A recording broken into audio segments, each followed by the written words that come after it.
What is going on, everybody? BobbyFi with my man Eric Sheets Haber. We are going to be talking a little bit about the showdown slate tonight. Pretty big one. We've got some pretty good play-in games. I'm going to or play-in wildcard games, whatever you want to call it. I'm going to the one that feels very unfair to me tomorrow. That I'm sorry we have to play this game, but I'm very excited to be going, and that should be a good time. And then Sheets has got his Yankees against the Red Sox tonight, which we're going to cover. So we're going to go through each player and talk about some different possibilities, some different ways you can build, ways to leave money on the table. There's a lot you can do with showdowns in baseball. You don't usually get good sized tournaments for baseball, but right now we do because there's nothing else going on. So it's going to be kind of fun. Sheets, any overall thoughts on the game? Are we going to? I like the Yankees to win this game. I'm hoping that you feel the same way because they're your team. And what are your thoughts? Several years before most of the people in this Discord and in this community were born, I was an 11-year-old young man who came back from school early to watch the Red Sox-Yankees play-in game back in 1978, and watched Bucky Dent hit a home run over the left field wall in Boston to basically break the hearts of the Red Sox for a long time. I was wearing my white Boston Sox t-shirt with red writing across. And it was kind of a seminal moment for anybody that was growing up in New York in the 70s rooting for the Yankees. And there's been a lot of back and forth between the Red Sox and the Yankees since then. The Red Sox, I think, have gotten the best of them of late. But this is obviously a big game to see who proceeds on to lose to Tampa, I guess. But it's fine. I'm kind of psyched for the game. I'm going to watch the game, and I'll probably put some, as they say in my part of the country, put some shekels on it one way or the other. Sounds good. All right. Well, let's, if you don't mind sharing your screen, I think we could just go down through the list of players and viable options. I have a pretty strong way I'm going to approach this, which is mostly going to be very Yankee sided. And I don't think I will be playing any starting pitcher from the Red Sox. However, this is a time for the Yankees, even with Cole starting. I think that there is a good argument to be made potentially for some relievers. Depends on how you sort of see the game playing out. But going through just a list of actual, who's on the roster and everything like that. And we don't know who's going to start for the Yankees. We don't actually know who's, in some cases, going to start for the Red Sox. We have no JD Martinez. I think starting with the captain for me, my favorite guys are, I think you can use Higashioka, assuming he should be in the lineup tonight because Cole's pitching. I like him as a value saving option. I like Gallo for the price, and I think he won't be owned very much. And my favorite is probably Stanton, followed by Cole. Those are the top four for me. Who do you sort of see as the good? I was going to say, I think definitely the first thing you have to do when you're playing the showdowns is when you're, first, if you're looking at the slate like this, you definitely have to uncheck the remove non-probables, as you were saying, because I think that in all showdown slates, you should at least consider some of the relievers. Now, I will say that, I played a grand total of 2 showdown slates this year, and one of them I took down. That's pretty amazing. And the one that I took down, I did use a bunch of relievers who basically got zeros, and it did make a difference. Right. I still took won it outright. I will say that the same process that I used to build those lineups, I used to build, at least preliminary lineups today. And I actually didn't get to any of the relievers, which was a little surprising to me because you would think that, I don't know what you would think. I guess not. I guess I would think that at least on the Yankee side, I mean, Cole's going to pitch till his arm comes off in this game. If it's close, I imagine. Unless he's struggling. I don't know if I feel the same way about Eovaldi. I just don't know where I would go with the Red Sox. But I think you do have to, in a slate like this with just a lot of money out there and a lot of people playing it, to hit big. I do think that it's worth doing a little more of a deeper dive into some of the relievers on the Red Sox, for example, or even for the Yankees, and maybe mess around with them. This, I mean, like you and I probably combined have played like 0 showdown slates in baseball. You obviously played more than I have. But I played a ton historically, but usually did you? Yeah, I used to do it all the time. Well, so let me ask you something. So how how ridiculous is it to take shots at pinch hitters and stuff like this? I think in other matchups, it makes more sense. I think in this particular matchup, you get a lot of decent hitters at the bottom of the order that are cheap enough where you don't need to maybe make that move. Yeah, sure, it's going to be off the board, but I don't see this game as being as likely to have as many pinch hitters as we would in other games. I think even like the game tomorrow would be a better example. Usually the National League games is where I would target someone off the bench, or if Tampa was playing, because Tampa will use, 5 different guys than are in their starting lineup to come in and run as early as the 3rd inning. And I think relievers are always extremely viable. The only issue with my reliever thing on this is that we've got, again, pretty cheap options we should have pretty cheap options no matter what, that are very, very viable. And I don't think you're getting quite as much of a discount as usual on the relief pitchers. Whereas tomorrow's slate, for example, I would look into, with the Dodgers and Cardinals, especially on the Cardinals side, I would be definitely looking past Wainwright and seeing who could come in and eat up a couple innings. But I mean, we look at the prices here and you get Aroldis Chapman is going to be, let me see, hold on, let me take the, remove non-probable, sorry. Aroldis Chapman is going to be, he's 4K. It's not like you're getting like a minimum cost guy, but however, he most likely will pitch in this game. Hasn't pitched extremely well. And if he pitches, he's probably going to put up, 5 to 10 fantasy points, which is more than you could say for most of these hitters. So he would be the one I'd be the most interested in terms of if you were going to use a relief pitcher in this game. But overall, I haven't found my early builds getting to the relief pitching as much as I normally would in a showdown slate. The guy that I was going to ask you about the pinch hitting thing was, so let's say Cole only goes 5 or 6 for some reason, and you think that maybe Sanchez could come in to pinch hit for Higosha later in the game. Maybe you get a swing or 2 out of him.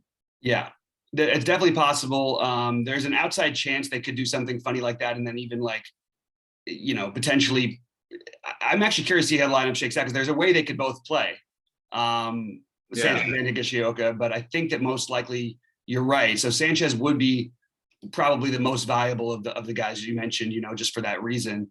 I could see that happening, but it's not even that we don't even know Higashioka is necessarily going to be the starting tonight. I'm just saying if he is, he also, he has one career game he's played against Eovaldi. He get 2 home runs in that game. So I think in terms of that kind of a matchup, even if he's at the bottom of the order, you get lower ownership and a cheap price. I'd rather play him. And Sanchez's price, unfortunately, is not like it's cheap if he was in the starting lineup, but if he's not, and you're only getting 2 at bats max, probably, if you're expecting Cole to go strong, I would say that if you play Sanchez and he's not in the starting lineup, you probably don't want to play Garrett Cole in that lineup because then you're betting against Cole. Yeah, what I was going to say is that, remember, this is a showdown slate, so we have to also, remember, fundamentals like playing showdown slate. I think it's probably a good idea to leave money on the table, especially in baseball. Like baseball, what one guy gets a hit, that some guy does versus another guy doesn't get a hit. That happens with guys that are 700 apart, like all the time, like for example. Right. So I think that you should almost force yourself to leave money on the table. The other thing is that you could also, we talk about game script and stuff like that, and correlations and things like that. I think that you can make cases for doing stuff like let's just say you like the Yankee side, you play Cole with just like a bunch of Yankees and maybe like one guy from the Red Sox. Just the game script that Cole just freaking mows him down, and that's it. And then if you really want to get whatever, you could really polish it off, and you could play Cole, a whole bunch of Yankees, one cheap Red Sox guy, and like Aroldis Chapman, like you were saying, to finish it off that way, So I think that that's something, especially in the hand built stuff, that you could really do is think about it that way. The other script, of course, that comes to play is that is just Cole doesn't have it, and it's just hitting all over the place. But let me ask you, like for example, on a slate like this, you would imagine that Cole is going to be through the roof owned, right? I think he'll be owned a lot, and I think he'll be a popular captain for obvious reasons, especially on Fanduel. We do have some people asked us about some Fanduel takes, which I'll get into, because I think I didn't even look at the Fanduel slate. I think Fanduels are much more interesting for baseball slates for showdown than they are for football, because that production, like you say, can come from everywhere. So you don't need to necessarily, but at the same time on Fanduel, it makes more sense to have the MVP person be Cole, because it is. Yeah, I mean, look, somebody could hit 2 home runs and Cole would still outscore him most of the time here. You know? Right. So you'd want to probably mix a pitcher into either the MVP or the All-Star spot almost all the time here. But what I would want to do is I'm going to play an angle of the game where it's going to be almost all 4-2, 5-1 Yankees for me. I don't like the Red Sox as much versus Cole. I do think there's some home run upside as always. I love Devers. I would actually play Devers against Cole. He seems to see the ball really well off of him. And I think that, so he's my favorite of the Red Sox, but I'm finding myself with a lot of 5-1 builds with Devers as my only Red Sox, or Verdugo if he gets in the lineup as my other one. Christian Arroyo is really cheap, and they're going to need, I assume he'll start with JD, but we're not even sure about that yet. And then, the other thing to look at is where guys hit in the order is going to affect a lot of their ownership. So if Renfroe's batting second, which he won't be, he'll be probably batting 7th or 6th. Then that's an area you'd want to attack. And I want to get exposure to the guys at the bottom of the order, leaving whatever on the table. And you could leave up to thousands on the table. You really could. There's nothing about baseball that's going to tell anybody that that's somebody so much better than anybody else on a given day. But with that said, I am definitely siding with the Stanton. I mean, especially ballpark hot factor. The fact that Eovaldi will challenge you with fastballs, which doesn't tend to work out very well for guys against Stanton. Actually, Stanton's cooled off a little bit at the end of the year, but I really want to try and focus on my main guys, which are Stanton, Cole. I really like Urshela, even at the bottom of the order, as a low-owned option. Higashioka, and then whether it's Odor or Gardner, using one of those guys as my value saver if I need the value. And the only reason to play like Higashioka, you could play everybody you want if you put him as the captain. And there's no reason why he couldn't be the highest scoring hitter on the slate. And it's much different on DraftKings than FanDuel.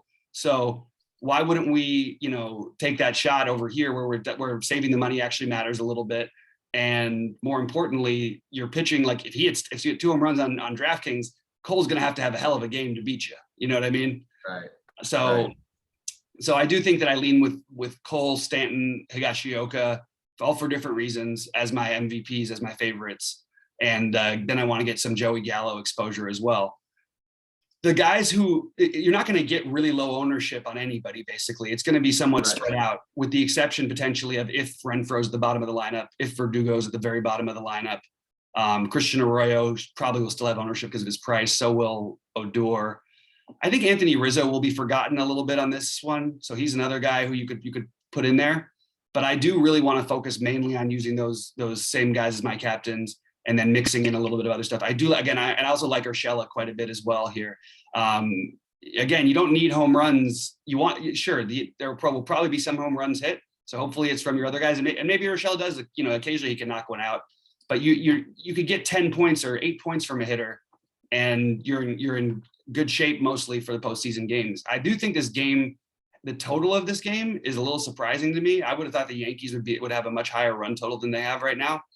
And I think there's a lot of respect for Eovaldi, and he's fine, but I think that he matches up worse than his numbers might indicate with this Yankees team. So that's the angle I'm. What do you think of this? So on Monkey Knife Fight, the over under for the strikeouts is 7.5 for Cole and 5.5 for Eovaldi. I'll tell you, man, as much as I'm rooting for the Yankees stuff, 7.5 is a big number, especially against a Red Sox team that doesn't really strike out. So yeah, I mean, my natural instinct would be to be less on both. I think there's a very, very realistic chance that look, if Eovaldi's even struggling at the beginning, you're going to see someone come in. It's a time where you might want to even take a shot. The problem is it's really hard to know who they're going to throw out there if Eovaldi gets knocked around early. With the Yankees, you think Sale?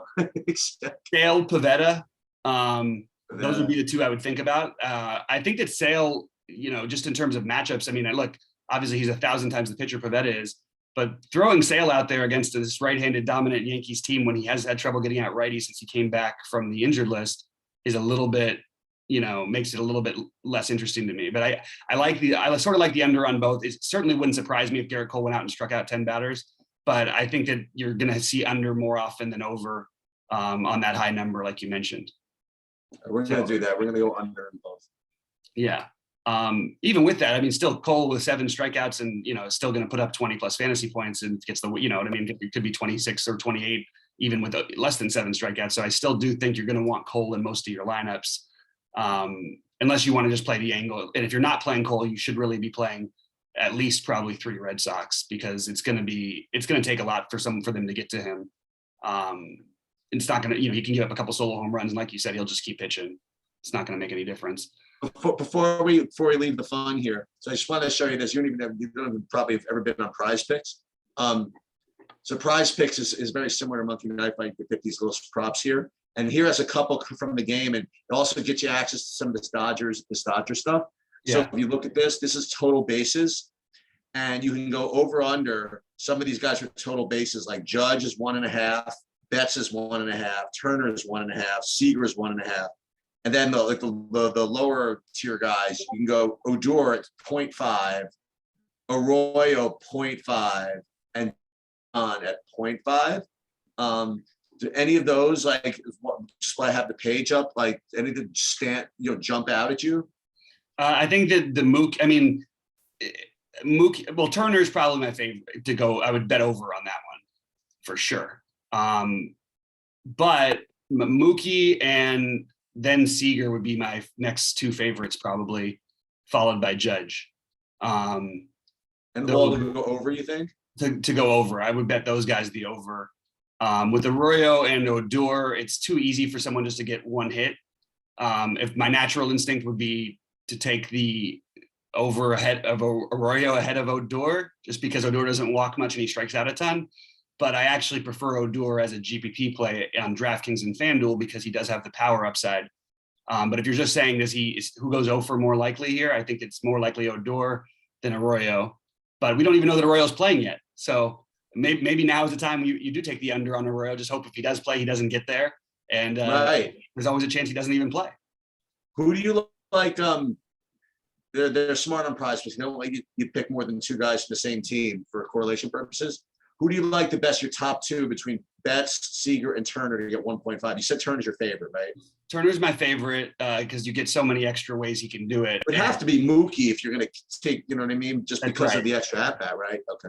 Yeah, because of the extra, everything would line up more towards Mookie. Although again, for GPPs and for playing the showdown tomorrow, I would lean on Seager ahead of Mookie. But I do like Mookie better as just in terms of getting the more safe 1.5 bases. But yeah, there's some fun stuff on Prize Picks. Don't forget, by the way, use the code TrueDFS if you do sign up for Monkey Knife Fight. It's an awesome, really fun site to play on. Maybe you're not going to break the bank. Occasionally they have the 100-to-1 stuff. You can occasionally hit something fun on there. But for the most part, it's just a really, really fun site to play on. And if you use the TrueDFS code, it'll double your. No. We're going to do this. Some fun here. Let's go. So we're going to go 4 for 4 in this one. So this is what we got to do. We have to go. It's fantasy points. Since we know something about fantasy, let's do that. So Bogarts versus Gallo. It looks like it's Bogarts gets a 0.5 bonus over Gallo. Yeah, this is a tough one because I think that I would take Gallo. The walk rate, even laying 0.5. Wait, Gallo. Oh, they're giving an extra one to. Okay, never mind. Then switch it around. I thought he was getting 0.5. My bad. No. Yeah, I would take Bogarts then in that situation. Yeah. But how about this one? You get Stanton plus 0.5 over Renfroe. That's a really weird line, but I would definitely take Stanton there. Right. You could give Stanton. Judge against Schwarber, and Schwarber gets 0.5. That's a really close one for me. Fantasy points. Yeah, I think I would lean Judge, but it's because I prefer the Yankees. But I think it's really close. Schwarber's the other one I sort of like but I think I would lean Judge personally. What about you? Yeah. I have no idea. Yeah. Devers, Oh, Devers getting 0.5 from Rizzo. You have to do that. That's just kind of crazy. I mean, even if he was giving up 1.5, I would consider him. Like, I really do like Devers. I think he's the most likely Red Sox here to have a big night. Yeah, we're doing this one. So we're getting in on that. All right, so we're on this. This is 50 to win 450 on this one. Ooh, Like that one. ooh, okay. Yeah, so we're in there. I like it. Okay. Yeah, this will fun. We'll do this tomorrow for the whatchamacallit. For the Dodgers. For the Dodger game. Yeah, sounds good to me. Definitely. Yeah, I'm pumped up about that. It's gonna be a lot of fun to go. Thanks to DraftKings for giving me tickets, which is very kind of them. You know what? One of these days, DraftKings will be nice to me. Well, you know what? You just gotta ask them. You know, I asked my host, and he said, "Yeah." I guess I don't even have. I have a host somewhere. I guess I'll give you my host information. I want to show you something. Hold on, I want to show you something. I mean, like I've not that. I'm not an advertiser. So I'm going to Roto Grinders. I just want to show you something. Okay. Just want to show you how much I've picked up my freaking game, which means that DraftKings should probably owe me money. Like this is like my rankings, like all these freaking categories. You know what I mean? Like I'm in the top 100 basically freaking everywhere. Okay. Mm-hmm. Which means I freaking play a lot. And so I think that DraftKings should freaking I agree with you. Yeah, they would. I think I honestly think they will if we bug them. But you're right. That's pretty awesome, by the way. I'm 35th out of 2,000 in the esports leaderboard. That's awesome. Look at you. I don't even know. I barely know the rules. You know? It just goes to show you there's different ways you can know everything about a sport and be unsuccessful, and you can know nothing about it and be awesome. I mean, this is pretty good. Like overall, like 85th place for someone who didn't play a few years ago. You know what I mean? Like I think this is pretty. You know, I think someone should send me. That is pretty awesome. Yeah. But yeah, so I you know, let's continue it. I mean, why not? This is the time to play baseball showdown. This is the most fun one, is the wild card one, because anytime there's just a one game going, or the World Series is probably the most fun. But this is a fun one. You're glued to the set, and you're glued to every inning, which is good. You know, you're glued to everything. You've sort of always got outs. You know what I mean? It's pretty fun. It can be frustrating when someone hits a meaningless home run in a 9-0 game at the end, but so what? Like, I mean, this is then again, maybe it's your guys hitting that home run. But it's really a lot of fun, and I think that people will enjoy it more. It's a lot more fun this time of year than it is during the regular season, because there's just so many. You understand what you're trying to do here, right? It's sort of like what we talked about with the NBA with basketball for the playoffs. It's so much nicer when you have a feel for what teams are going to do. Yes. In terms of what pitchers are going to come in and things like that. It is a little harder on the Red Sox side tonight if Eovaldi gets roughed up. By the way, there's an outside chance that Eovaldi doesn't get ownership. I don't love Eovaldi tonight, like I mentioned, but with the Yankees strikeout rate, it wouldn't be the worst idea to play Eovaldi with one Red Sox and even potentially stack against him against the Red Sox, but use Eovaldi. Like if he has, if he gives up 3 runs or through 5 innings, but he could have like 8 strikeouts. He could give up 4 runs and have 8 strikeouts through 5 innings. That's totally on the board as well. I'm not quite. You could definitely do that. You could definitely play a 5-1 with Eovaldi. Eovaldi can get 15 fantasy points in a lot, in a loss, and no one can score over 10 for the Red Sox. It's very possible. That's exactly how I think about it as well. But in your constructions, I agree with you. You want to force to leave some money on the table. I'm just, I have some spots where like I have, 1,000 left. I can get Urshela, who I prefer over Odor, but I'll leave it on the table just because of the game theory side of it and play Odor instead. There's a lot of situations that come up like that. So I would be trying to leave somewhere between 500 and 1,500 with the option of potentially going even more. This is not like football. You can go up to 5,000. I mean, you can really leave a lot on the table if you're playing both pitchers. If you're not playing the pitchers, I think maybe you don't want to leave more than like 3,000, because otherwise at some point these pitchers are going to get actual points unless they literally get knocked around in the first inning, which just doesn't happen very often. Right. Especially against, 2 good pitchers, which is always going to be the case in this situation. And not only that, but you won't get as much free swinging going for home run stuff. You know what I mean? Like people, they're going to try to scratch out runs wherever they can get them. Yep. And not only that, but the Yankees even know that, with Cole pitching, that they'll try to move runners. You know what I mean? They know a 2-run lead for the 2-run lead with Cole pitching is different than the 2-run lead with with Domingo Herman pitching or whatever it is, you know what I mean? Yeah. So they'll be not swinging quite as freely, and that means, you know, not that many ceiling performances. Not that they couldn't happen, but you know what I mean. Right. But it's more likely that you'll get like you get Urshela to lay down a bunt instead of swing with its first and second, like for example. That's going to happen. Yeah, absolutely. Again, you know, one of the reasons why, again, I didn't want to get too many like actual takes. I really don't know who's playing yet. I certainly don't know what the lineup is yet. But and honestly, for a slate like this, would probably be a decent slate to go live like later for. I just not going to be around for that. Yeah. But everybody, you know, obviously make sure you play people that are playing, and but don't get dissuaded from, obviously in a showdown especially. Don't be dissuaded from a guy because he's hitting 8th instead of 3rd. You know what I mean? Yeah. Like, it's just way too much variance in this type of slate. And I disagree with Bobby on one thing with respect to, well, no one's going to be that low owned. You're going to see, I don't know exactly who it's, but there's going to be 1 or 2 like position players that are going to be like less than 10% owned. And, you know, I have no idea who it's going to be or why it's going to be. It's just going to be the way constructions just happen. It's going to be that. I just don't know exactly which. If I knew that in advance who that was going to be, I'd probably just play the blind. But that is going to happen. Yeah. Well, I'll get a better feel once the lineup come out. You're right about that. I shouldn't have said it so clearly. I meant more like, no, but you're not going to get very many. I don't think there's going to be a starter at 1 or 2% kind of a thing, right, where you do get that occasionally in regular season baseball showdowns. But in the postseason ones, it's a little, I feel like they play a little bit savvier. So usually it gets a little spread out, and they'll take the low owned guys that everyone thinks are going to be low owned, that people will sort of flock enough to where you get like 7-8% or something. But that's still a good way to get different, especially if you're leaving that extra money on the table. All right, so you want to, here's a fun over under prop. Okay, I was thinking there'll be less than 5%.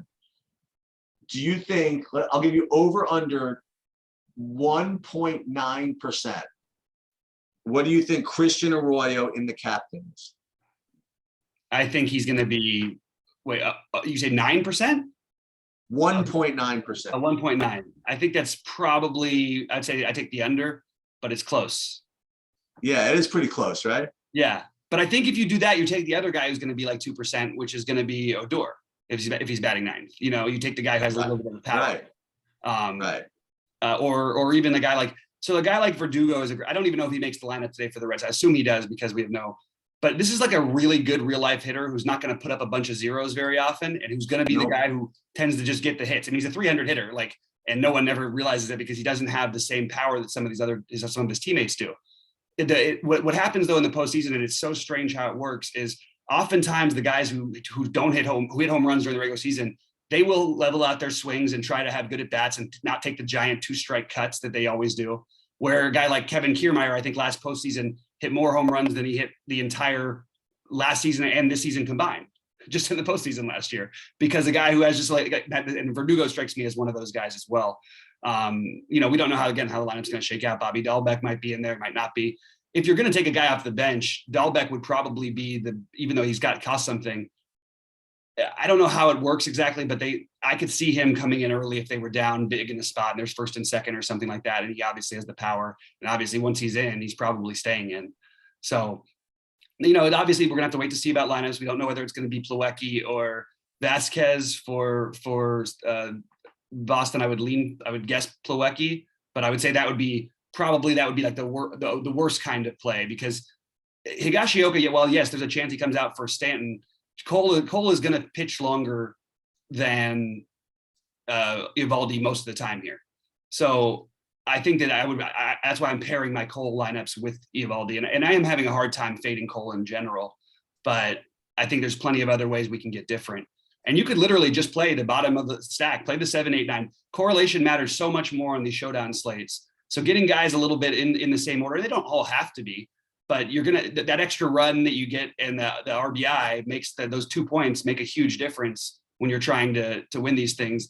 Whereas during the regular season, you're just, regular DFS, you just want to play the guys with the power upside.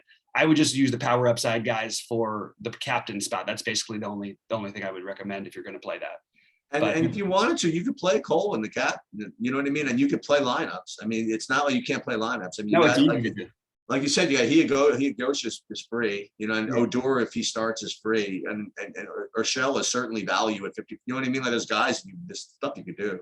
Yeah, and Cole might throw a 2-hitter, and that means you just play Arroyo as your only guy on the other side. Maybe he gets 1 or 2 of the hits. Maybe he gets a 0 and you win anyway. Exactly. That's right. Exactly. So I like it. I think it's going to be a fun slate. If I can go live later, guys, I will try to do it. I think I might have a few minutes around like 7 Eastern time where I could probably get it together. But just talking about that real quick, I know she said you haven't looked at Fanduel yet. Do you happen to have Fanduel open just so we can take a quick look? I don't, but I will. Okay. Okay. No, that's all right. We can pull it up. So let's see, upcoming, that's MLB, that's NHL. That's coming soon. MLB. Is it a single game? Oh, we have no pitcher on Fanduel. That's the thing. Oh, no pitcher. Okay. So that changes things a little bit. I think you want your best. So just we got the MVP and the star, right? Yeah. My Fanduel builds are going to lean very heavy towards the Judge, Devers, Stanton group. Okay, makes sense. And yeah, there's nothing earth shattering there. But I don't know if you want to miss too much. What I would say is maybe what I'll do is I just won't put those guys in the same ones together. And maybe I'll put a Gallo in there. Somebody who's lower price, but really isn't, has the same power upside. Well, in fairness, it's not that easy. I mean, you play all 3 of these guys. I mean, you can't play the rest of your lineup. I mean, well, no, but I'm saying just for the MVP and because you don't have to charge it doesn't charge you anymore. So yeah, you can still play though, because you've got the guys down at the bottom of the order. No, but look, I have Aaron Devers, Judge, Devers, and Stanton in there. No, you can't. Yeah, all 3 of them you can't do. Yeah, I was saying 2 of the 3. And then you go with the Gallo instead. But I would actually prefer, if I'm going to play Gallo, I would rather play him as a captain or whatever, because the ownership will be significantly lower on him. And the same, he may not quite have the same power upside as Judge and Stanton. You could argue that they're pretty close. So I would probably do that at 6K, which people just don't like to do. So that's the way I look at it. Hey, I want to show you something. So I wish I had an example, because I was really onto something yesterday. Rody and I were talking about the showdown slate yesterday. I had basically had 67% Justin Jackson. That was my deal. He had 26x. Okay, That's crazy. Doesn't mean much. But this was the point I was making. It was interesting, and it brought me back to when I won the showdown in baseball a few weeks ago. And we'll as we're gonna have a lot of showdown slates, a lot of kind of small slates coming up. I think it's kind of an important thing to understand. Let's say that there was a guy like with the cheapest guy on the slate. Like, who's the cheapest guy on the slate? That's okay. Like Christian Arroyo. Yeah. Okay. Like if you play Christian Arroyo, and then let's just I can't do all of this, but let's just say I filled in the rest of the lineup. Okay. And at the end of the day, the salary maxed out completely at 0. Okay. Let's say I play Christian Arroyo and the salary maxed out completely at 0. My question is it good that the salary maxed out at 0? And why would I be happy in that situation that the salary maxed out at 0? Because normally what you want is in showdown slates that you don't want it to, max out at 0, because then you're not getting different. But the thing is that if you use the cheapest guy on the slate that you can use, max out at 0, what that means then is that if the other guys are top scorers, nobody can beat you. You know what I mean?